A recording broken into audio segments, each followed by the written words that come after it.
This is Brian Mahlum, and we're here with Marilynn Hughes, and we're going to be talking about At the Feet of the Masters.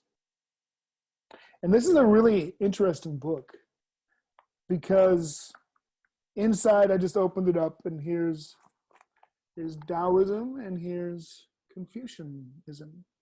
And so as we go through this book, and I'll just give you a little heads up with the table of contents.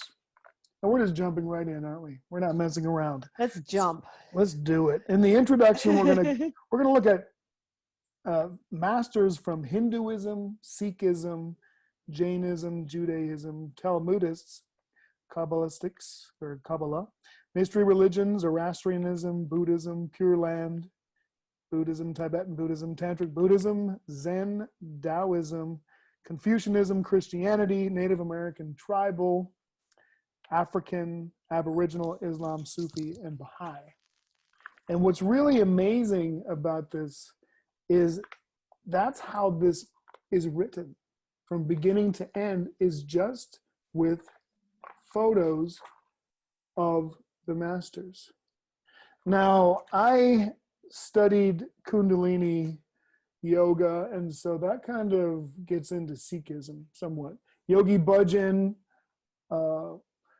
who was a Sikh, said, we have this meditation that's really great. Now I can take my glasses off. I'm not looking at anything. And what he said is that, and we have this meditation where you look at a photograph of a master and you just be with them in the presence of that energy, looking in their eyes, and you're chilling with them. And there is this energy that you get from doing that. So to have a book, they're pulling you into their vibration. And you know how everything that we talk about with out-of-body travel is about the vibrational alteration, the expansion of your vibration. So standing at the feet of the masters is allowing yourself to be taken into that vibration and allowing yourself to be transformed by simply being in their presence. You know, so even through a photograph, you can be in their presence. That's amazing. And I've had like unusual jobs in my life, but I always my jobs were set up so I could study stuff. Like, I don't know, it's always that way. So my last job was 11 hours a day, but I could just study the whole day, 7 days a week. But after a while you start to, and I had mentioned also about the Bodhi tree bookstore I used to go to, where all the masters, not all of them, but many of them, and mystics and prophets and saints and sages and such were just kind of all lined up, and so I would study them. And then when you're trying to figure out what's life all about, and because if you look at, we're going to be getting into this, the yuga cycles, right? And so Babaji, when he passed, let's see, I got to make sure I got this right here. Oh, now I need the glasses. Is that how it works? But right now we're in the Kali Yuga. And so actually it was Krishna. Yeah, okay. So Krishna is actually where we're going to be starting. So Krishna actually passed 3,228 years ago BCE. But that's when the Kali Yuga started. And that's the last of the four. It says internet connection is unstable. So now we're in the Kali Yuga, and that's like a dark time of consciousness with the Yuga cycles, right? And it's actually going to last for 428,000 more years. But then I was like, well, geez, if we're floating through space at, hundreds of thousands of miles per hour, and we're going through areas of space that are energized and charged, where our consciousness kind of wakes up, and then we go into times where we're not woken up, and we're like, oh, we're in the Kali Yuga now. And what Sri Yukteswar said was that we can be in that higher consciousness by being with people that are in that higher consciousness, or masters or great teachers who are in that expansive consciousness. So with this book, because I just spent weeks with it, just hanging out, and I was in Mexico for 10 days, and I just take it to the swimming pool, watch my 3-year-old, or take it to the beach and just hang out, just being with that energy. It was really quite great because I've like all of us, maybe we've read a lot of books, but just to be with a book where you just, bringing a book to the pool and you're just looking at this and being with this energy and just, it was really great. I really enjoyed it. Awesome. Well, it's interesting you brought up the Sikhs because when I released At the Feet of the Masters, the first people I heard from were the people representing Hazur Mahlum Singh, the grandson of the great Sikh master, who's also a Sikh master. And they ended up doing a whole journal, the Out of Body Travel Foundation journal. He wrote a whole bunch of stuff for that journal about this whole thing because they were very excited about this whole concept. They wanted to know where, this is cool. They wanted to know why I wrote this book. Hold on, I'm going to show you who came to me and told me to do it. Okay, hold on.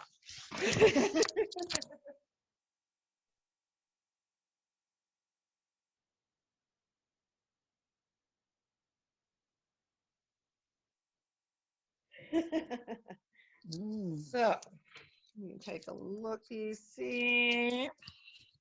Put my headphones back on. But that is Hazur Maharaj Sawan Singh, and he was the grandfather, and the grandson is the master now, and they had contacted me, and it was really cool that they contacted me because it was him who had come to me and instructed me to write this book. Awesome. For all the reasons that you just so eloquently laid out. So thank you, Brian. Well, I do my best. I will not take credit for eloquence, but I think that we should. That's fantastic. That's amazing. And I also, with Kundalini Yoga, which was such a purification process for me, and there's 8.4 million Kriyas, and we're going to be getting into Babaji and some of these great teachers. And I can't wait to dive into this. It's going to be such a interesting trip. Yep. You ready? You ready to rock and roll? I am ready to rock. Well, let's just start off right away, and we'll start from the beginning of the book, and we'll work our way through. We'll start with Hinduism and the very first master that we have, and then you're going to send me the files of the pictures. Do you have all of them from the book? I sure do. All right, great. So when you send them, what I'm going to do is I'm going to insert them. So when we talk about Krishna, I'm going to put it in. And so maybe, or maybe not, I'll cut this part out where I'm describing what I'm going to do. We'll see. So let's. Yeah. And so here, we'll get to hear some of the words of these masters as you sit at their feet. So Krishna, one must deliver himself with the help of his mind and not degrade himself. The mind is the friend of the conditioned soul and his enemy as well. For him who has conquered the mind is the best of friends. But for one who has failed to do so, his mind will remain the greatest enemy. That's from the Bhagavad Gita. Words of Krishna. That's great. One thing about Krishna too is he tried to integrate his spiritual life with political life.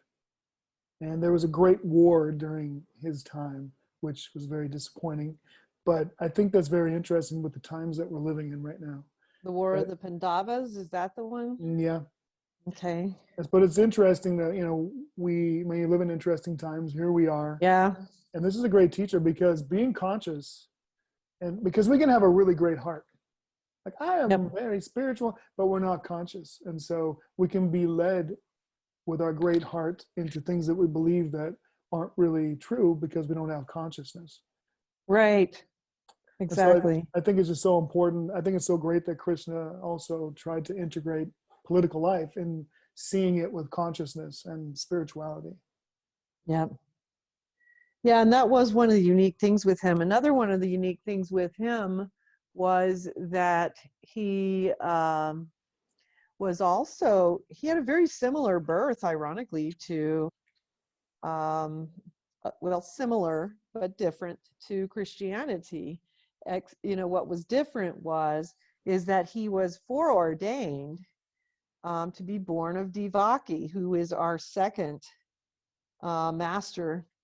But the brother of Devaki was so jealous of this that she killed the first 7 children that she had before Krishna was born, and they had to go to great measures to secure Krishna when he was born and whittle him off to someone else who was going to raise him as her son in order to protect him from being murdered also. And so Devaki, was she was imprisoned most of her life by her own brother for this very reason, because there was the prophecy that of her would come Krishna. And, similarly to Christianity, despite all odds, it still happened. And so. I want to bring up something too that Krishna talked about Leela. Have you heard of the concept of Leela? I'm not sure that I have. My grandma's name was Leela, but it is it's the path of playfulness. Oh, I like that. Yeah, and so it's interesting because he talked about this, and so we're talking about the masters, and we have great reverence for it, but also he expressed just being playful with it. It's not like, oh, this is super serious. I mean, it's wonderful, it's amazing, it's intense, it's powerful, it's deep, it's extraordinary, but we can have fun along the way. Yeah, and that was one of the things with the texts about the life of Krishna, the Srimad Bhagavatam and the Bhagavad Gita, which is part of the Srimad Bhagavatam, where it was the play of life. So Krishna really enjoyed embodiment.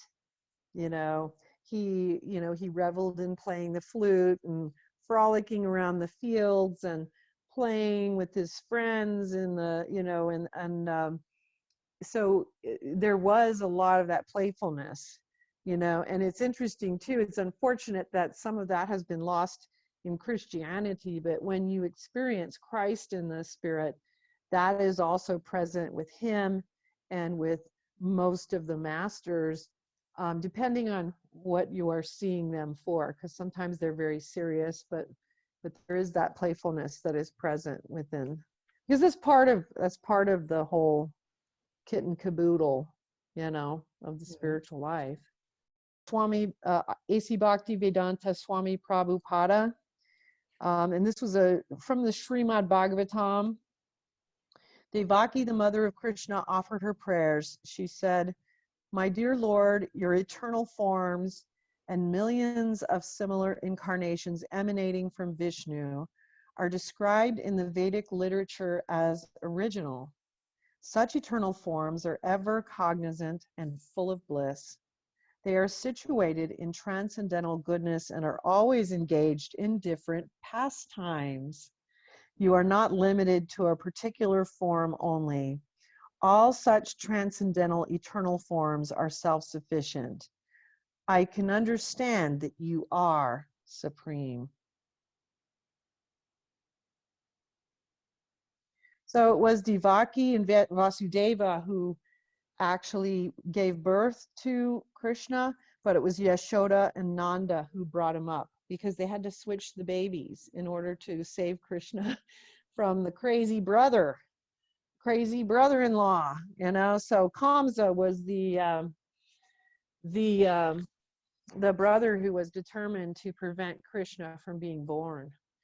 And again, what an interesting phenomenon. Look at this, because we've talked about this before we spoke about, the issue of abortion in the Apocalypse Files.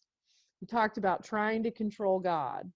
So look, take a look at this, and you have Kamsa killing 7 children to prevent the incarnation of Krishna. And then you have the slaughter of the innocents to prevent the incarnation of the Messiah in Christ. And you've seen this in many eras of time. So you see that this is one of the means and ways in which evil does utilize to try to control God. And it's nothing new. You know what I mean? It's nothing new, but it is an evil. So that's a good thing to know. And so it's important, So do you feel like the uncle was evil or influenced by evil? Yes, I would say Kamsa was absolutely evil, and he was probably possessed as well. He was in some type of position of power. I believe he was a ruler of a certain region, and he was kind of like Herod, king similar.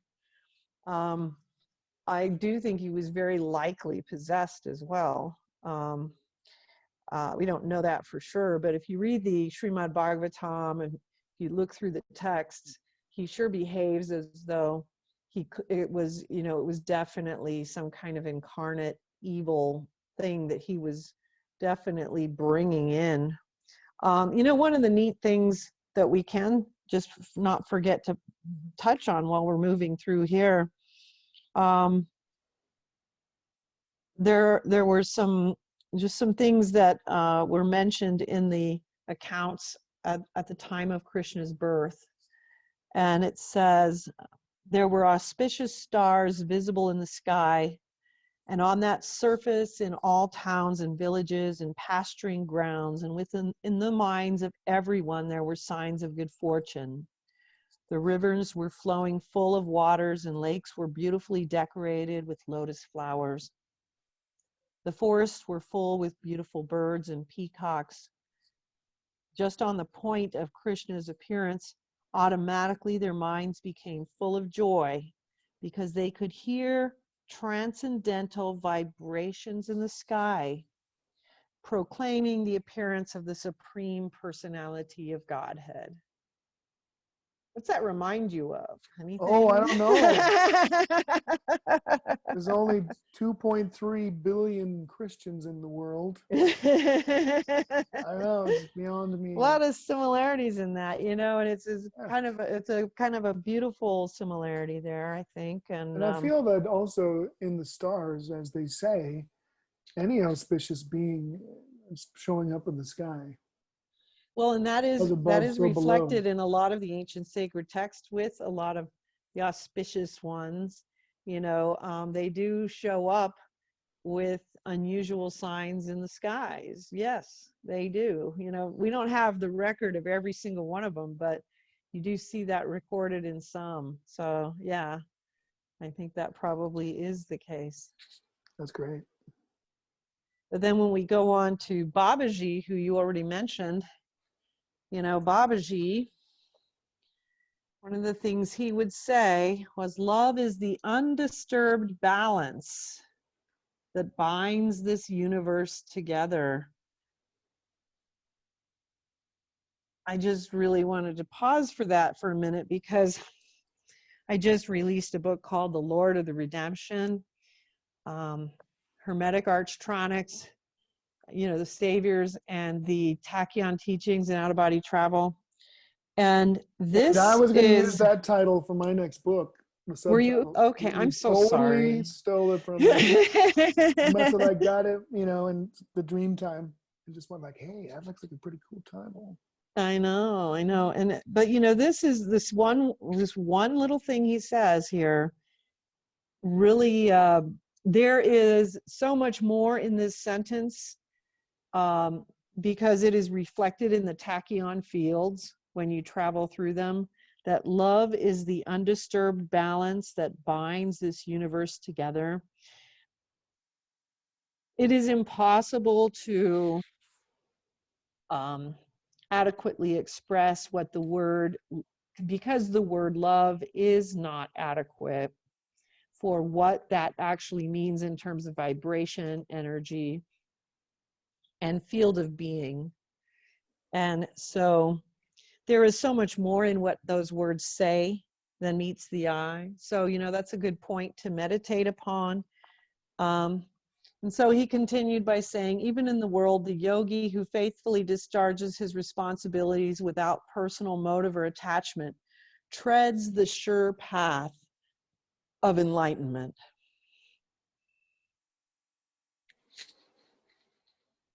And then he had a companion by the name of Mataji. And there are no words attributed to her that I could find anywhere. But she has been, memorialized and commemorated throughout the ages, that she did exist. But, we do have some of these masters where that's all we have is their image. We can sit at their feet. There is a legend of her speaking with Babaji and wanting him to never go away. And so he said that he would not, that he would stay behind to help with saving the world from evil. And also Paramahansa Yogananda said that he partnered up with Jesus to help do that. Oh, that's awesome. That's awesome. Autobiography of a Yogi. That's a thick book. That's interesting, because I read that book. I don't remember that accounting. So thank you for that, Brian. That's awesome. Babaji is also known as the teacher of the teachers. Mm-hmm. So they say that he taught Jesus and also was a teacher of Paramahansa Yogananda and instructed a lot of the masters, yes. Yeah, instructed Sri Yukteswar to write the Holy Science. Yeah, and I don't know if you knew this, Brian. I'll have to send you my painting of Babaji flying through the galactic heavens. But yeah, I've seen him flying in the galactic heavens. I was honored one time to get to whoosh with him through the skies, and I mean, what a majestic sight he is. But he was born. He was known as the revered father, but 203 BC, and he was named the Nagarajan, the king of the serpents. Oh, wow. Now, do you see the little Egyptian to my left, your right? They have that serpent where the third eye is, right? Okay. Can you kind of see that? Just zoom in. So right where, let me point it out.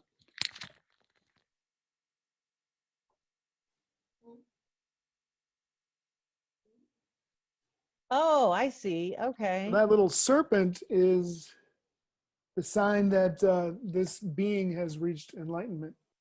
And so in Kundalini Yoga, it's kind of like the Medici sign of the medical, where it's like the two serpents going up the spine and then beep at the end. And so Kundalini Yoga is the yoga of the spine. So you're trying to bring up the Amrit through the spine to the top to fill up the pineal gland and tip it over with the Amrit and reach enlightenment. Right. So Babaji taught Kriya Yoga. Right. And so he passed it on. And so the initiates would try to purify the spine and the body. And he used a lot of pranayama. So pranayama, I loved pranayama when I was doing a lot of Kundalini Yoga. And so that's kind of the goal of all yoga, is the union of the spirit and the body. And so we do that by raising the Kundalini. Mm-hmm. So the male and the female going around the spine. So I love the pranayama because we have over 100 trillion cells in our body. And so whenever we're doing pranayama, especially like the breath of fire and such, we're purifying all those 100 trillion cells, energizing ourselves. And so that initiates, he would teach them to do that through purifying the spine and using breath, pranayama. Right. So well, cool. and you're mentioning the Kriya Yoga, which is involved in quite a bit of a lot of these prophets, not all of them, but a lot of these Hindu prophets, and the Lord of the Redemption, has quite a bit in it about the Kriya Yoga as well. But the Kriya Yoga is one of the yogas of devotion to the divine name. And so keeping that simpler. But yeah. And also, one other thing about Babaji is he was known to astral travel. So he would go to a space, then he'd like chill there for a while, bring some enlightenment to some peeps, and then he would astral travel and go some other place and Yeah. do what Babaji does. Well, and he's also very well known for bilocating and being in many different places at once, and people having seen him materialize in different locations and different time frames in the world. And so yes, that is Babaji. Babaji is all that. Yes. So Lord Kapila is another one of the Kriya Yoga masters. And one of the things that he would say, the stage in which the consciousness of the living entity is attracted by the three modes of material nature is called conditional life. But when that same consciousness is attached to the Supreme Personality of Godhead, one is situated in the consciousness of liberation. That's from the teachings of Lord Kapila, translated by Swami A.C. Bhaktivedanta Swami Prabhupada. And that is an excellent explanation right there of what Kriya Yoga is, and one of the things that is explained in the Lord of the Redemption about this thread of similarity between many of the ancient texts, between Buddhism, Hinduism, Christianity, and otherwise, of devotion on a holy name, devotion to a holy name, and how that actually, in and of itself, alters your realm of perception. And that's what he's talking about right there. And he wrote a text called the Sankhya. Is that how you say it? The Sankhya. And that's the ancient philosophical, and it's kind of a metaphysical and spiritual text, right? Mm-hmm. I haven't read it yet, but I assume you have. Yep. How did you feel about that text? Oh, well, I love all of these texts. They're all amazing.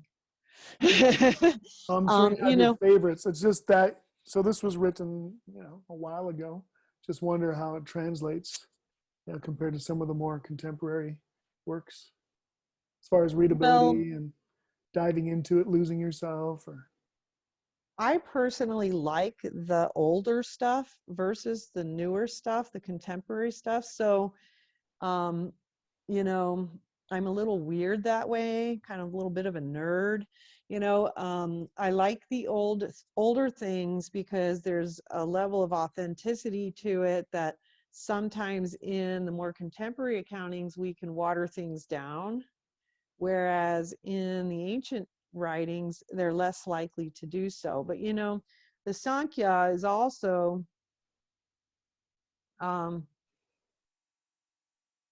it's talking about this understanding of devotion and what devotion does to bring about the vibration of the soul. And this is all laid out in the Lord of the Redemption, but like even just to go back to this one quote that I pulled out on him, we'll just go back to it for a second. The stage in which the consciousness of the living entity is attracted by the three modes of material nature is called conditional life.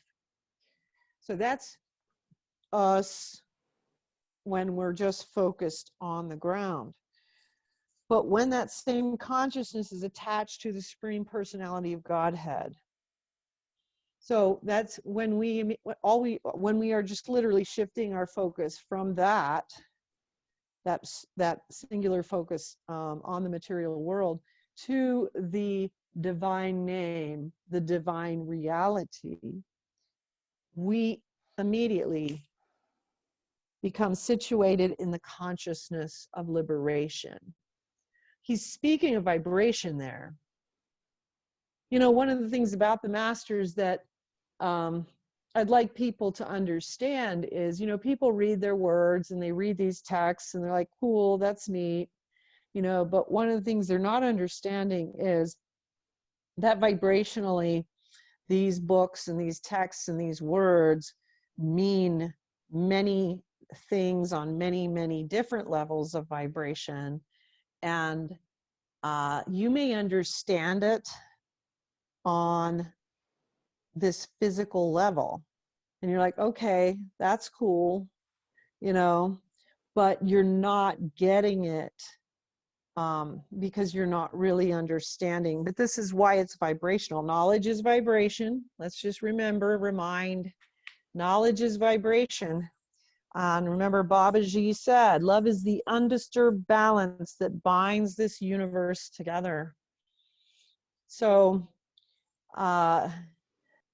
it's also like a spiritual food as well, that we have nourishment from these sacred texts that we do have nourishment from the sacred texts, but when he's speaking about love as the undisturbed balance, he's speaking about something much greater than that.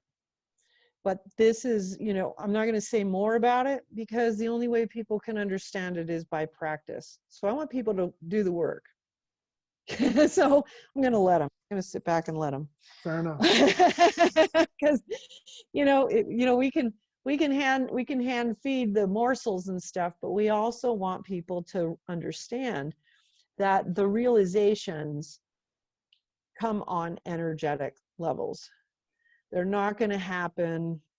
It's not going to be some little intellectual understanding that you have, you know.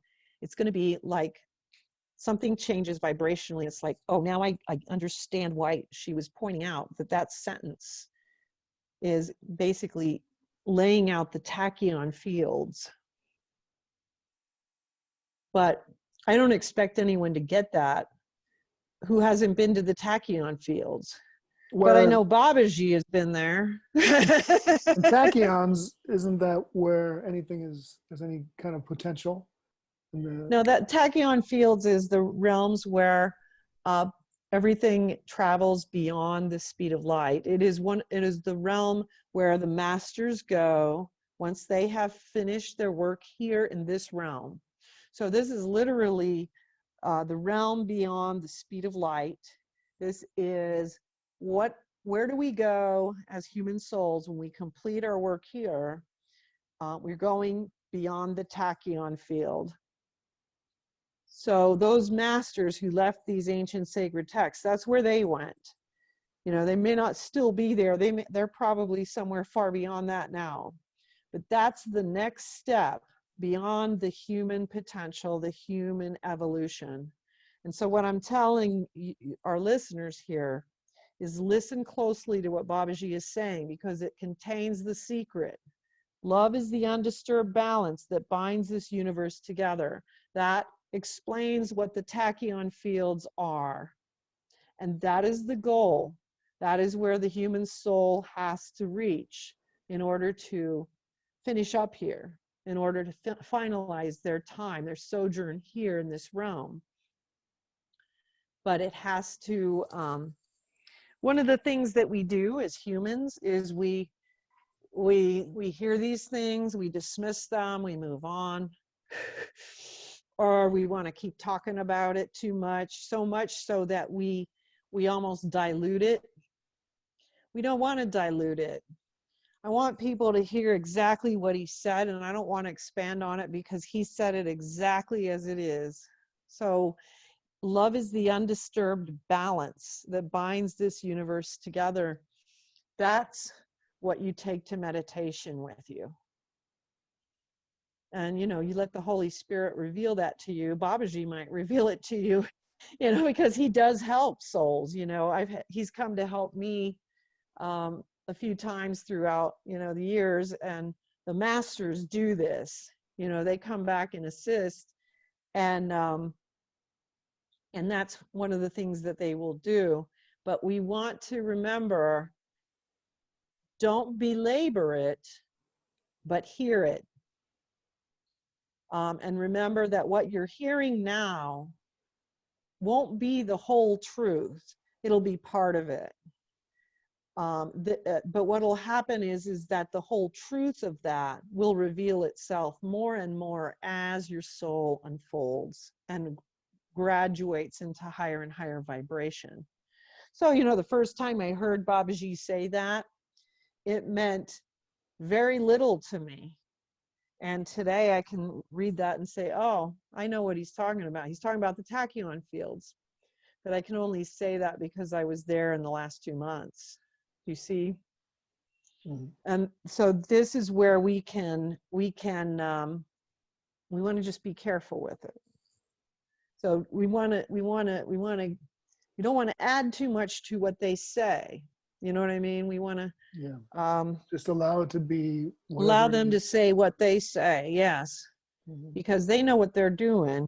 And sometimes we don't understand it until years later, you know? And we may get in the way of. Yeah. Yes. And ironically here, Prahlada Maharaja, another practitioner of Kriya Yoga, says this very well. Exactly what we're talking about. He says, through practices, one cannot behold God. He can be seen through inner longing. Well said, Prahlada. Indeed. And then, you know, the next two mystics are Sri Ramakrishna and then his wife, Sri Sharada Devi, who was often called the Holy Mother, but she was the wife of Sri Ramakrishna. And, you know, one of the things that Sri Ramakrishna, they lived in the 1800s, the late 1800s. Sri Ramakrishna was a great mystic, and his wife was considered a great mystic and sage as well. Sri Ramakrishna would say, as long as you live outside the house of Maya, as long as there exists the cloud of Maya, you do not see the effect of the sun of knowledge. So what he's trying to get us to understand is, as long as we are here on the ground, viewing things from physical reality, we cannot see eternal reality. We just simply cannot. It's not possible. And Sri Sharada Devi really putting together what the whole book is about. The master is always with you. You have many more things to accomplish for the welfare of the world. You know, so we always remember the master is always with us, but we must not lose ourselves to the point where we forget that we are to be at work in the fields of the Lord as well. Yeah, so for me, it's what's possible for this lifetime as a soul being here and not being in the way, and allowing the Holy Spirit, masters, teachers, the light, the truth, the eternal to come through us and just not get in the way and just try to give it up. And also with the Maya, not to say that what I just said is all true. And I'm just moving on to the next subject or anything. But the Maya is something we've talked about plenty of times. Like this conversation, these words, our hair, this all the physical around us, this earth, like it's all Maya. Yeah, Maya is illusion. Yeah, it's the illusions that we have to maintain our physical lives, our physical reality, and the illusions that hold us up in the physical world, but do not necessarily reflect spiritual reality. And eternalness. Mm-hmm. The eternal truth, which is very important. It's the only thing that is. Exactly. Exactly. And you know, another contemporary of Sri Ramakrishna, in fact, he was one of his main disciples, was Swami Vivekananda, who would say, all love is expansion. All selfishness is contraction. Love is therefore the only law of life. He who loves lives. He who is selfish is dying. Therefore, love for love's sake. because it is the only law of life, just as you breathe to live. I love the simplicity of that. Well, and it's simple, but yet there's a great amount of profundity in it. Sure. That because again, we're talking about, you know, what Babaji said just a few minutes ago, we were talking about. Now he's bringing it to this level of understanding that if we are to ever encapsulate what love actually is as energy, as field, as God, we have to view love and the act of loving as we do breathing. Has to become that natural. Mm-hmm. He also said, all power is within you. You can do anything and everything. Believe in that. Do not believe that you are weak. Do not believe that you are half crazy lunatics, as most of us do nowadays. You can do anything and everything without even the guidance of anyone.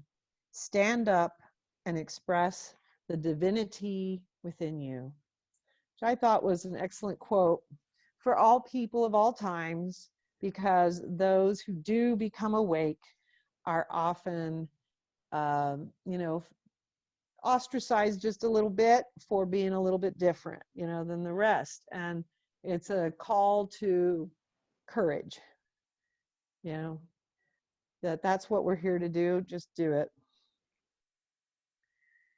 And, you know, another great mystic is Gandhi. You know, he was also a political leader, as everyone knows, and liberator of India in peaceful, nonviolent ways. One of the things that he said, and he said a few things here that I think really coincide well with what we're talking about with the words of these other masters. An eye for an eye only ends up making the whole world blind. How true is that? Happiness is when what you think, what you say, and what you do are in harmony.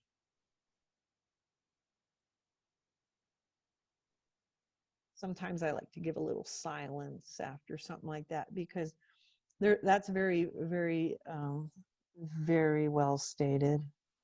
Happiness is when what you think, what you say, and what you do are in harmony. That's called the path of purification in a nutshell. Gotta love that one. That's interesting too, because Sri Ramakrishna and his wife, Sri Sarada Devi, and Swami Vivekananda were all ascetics. I mean, they practiced asceticism, minimalism, and so did Gandhi. And Gandhi, well, he was a lawyer, but in the great change that he created, it was through asceticism. Yeah, for sure, 100%. Like, I'm going to be completely ascetic for 85 days.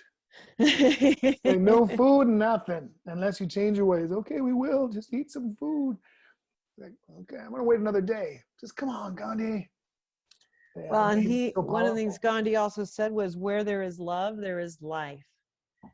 And again, another excellent summarization of vibration and field.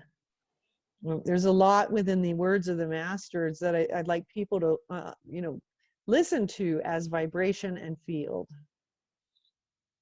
And just be with it. Yeah. Because that's where it's going to have the impact. And look into their eyes, sit at their feet,